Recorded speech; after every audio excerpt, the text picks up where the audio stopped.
Hello, my name is Elliott Gu. I'm editor of the Energy Strategist and Personal Finance. Today I want to talk a little bit about the global energy markets, and in particular the outlook for nuclear power.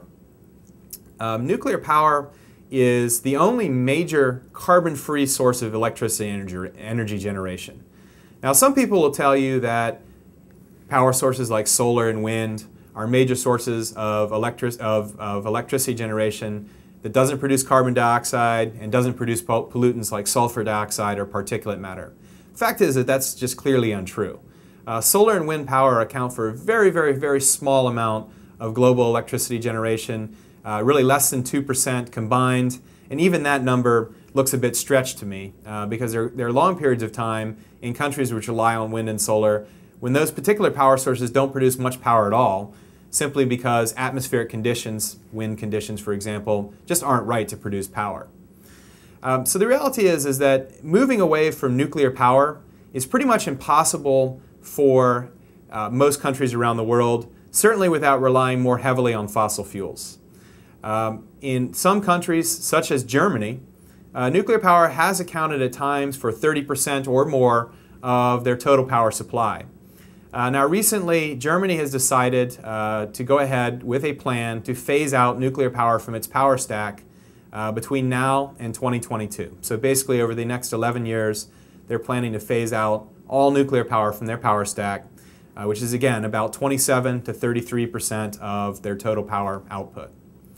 Now, 7 of those plants were closed in the immediate aftermath of the Sendai earthquake in Japan and the Fukushima nuclear disaster shortly thereafter. Germany has always had sort of an anti-nuclear bent. The Green Party there really came into power, really came into prominence rather, after the Chernobyl disaster back in 1986. And though they'd sort of kind of waned in popularity in recent years, in the immediate wake of the Fukushima accident, they surged in popularity. They won big in local and state elections.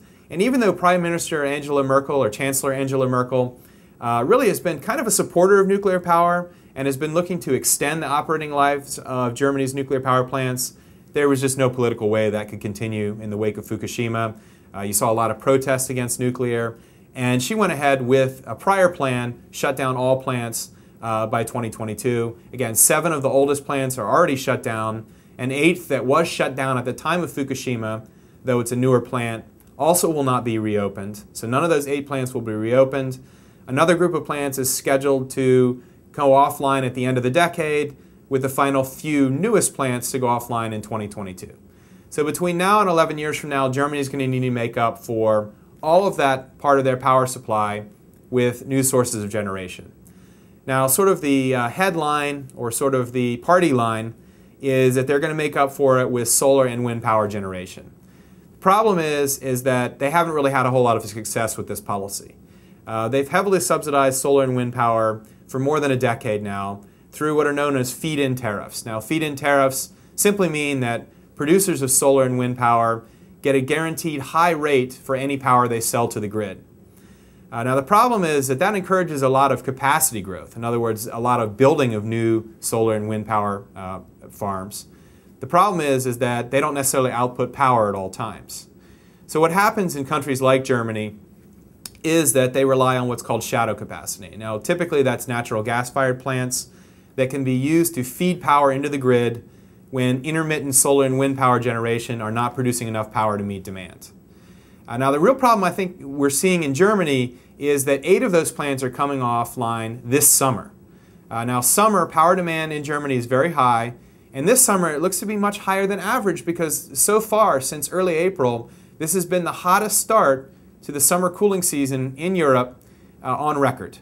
And as a result, power demand is looking very high, and 8 of those plants are already offline. They simply don't have enough solar and wind power capacity to back up all of that. Even if they did have enough capacity, in the summer, wind is unreliable in large parts of Germany. Solar output can be unreliable in large parts of Germany. Certainly in evening hours, you're not going to get a whole lot of, or any output from solar plants. And therefore, they're going to be relying much more heavily on 2 sources of power in the near term. One is electricity imports. For example, from France, which is one of their major sources of electricity, and also the Czech Republic. Now, surprisingly, France gets about 85% of their power from nuclear, so Germany is really just importing nuclear power from across the border. Czech Republic gets about a third of their power from nuclear power, has a couple of plants located very close to the German border. So in the very near term, this could be a source of additional electricity. Problem is, both those countries are also going to be experiencing very hot conditions this summer, may not have as much power as they hope to export to Germany at sky-high rates. The reality is that Germany is going to be relying a lot more on natural gas. And that means more imports of natural gas from Russia, and that also means more imports of natural gas in the form of liquefied natural gas.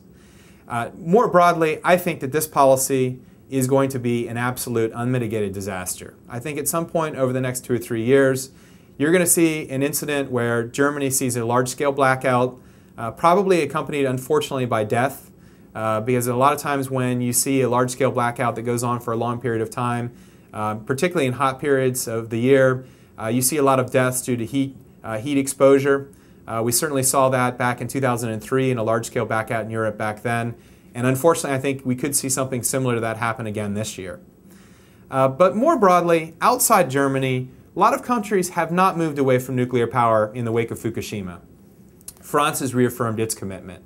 The British government recently came out with a study saying they see no reason to change their path on nuclear power. And most important of all, your emerging markets, which is where 90+% of the growth in nuclear power capacity is expected to come from in the next 10 years, have reaffirmed their commitment.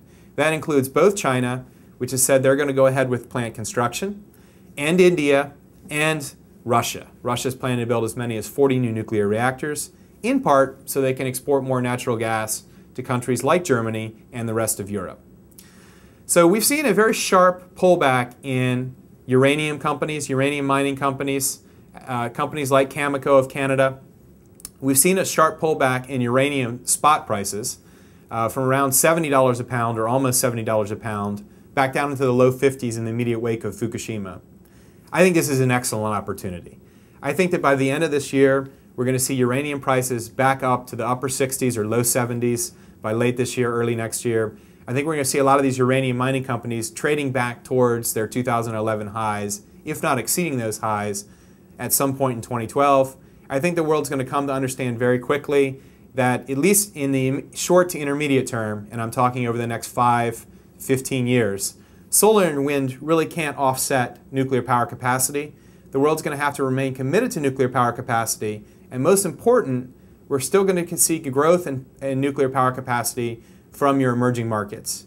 As such, the uranium market looks quite tight.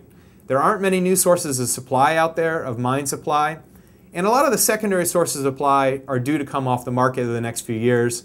For example, downblended Russian nuclear warheads, which have accounted for a large amount of uranium supply in recent years, are due to come off the market when the program for converting those nuclear warheads into uranium fuel comes offline at the end of 2013.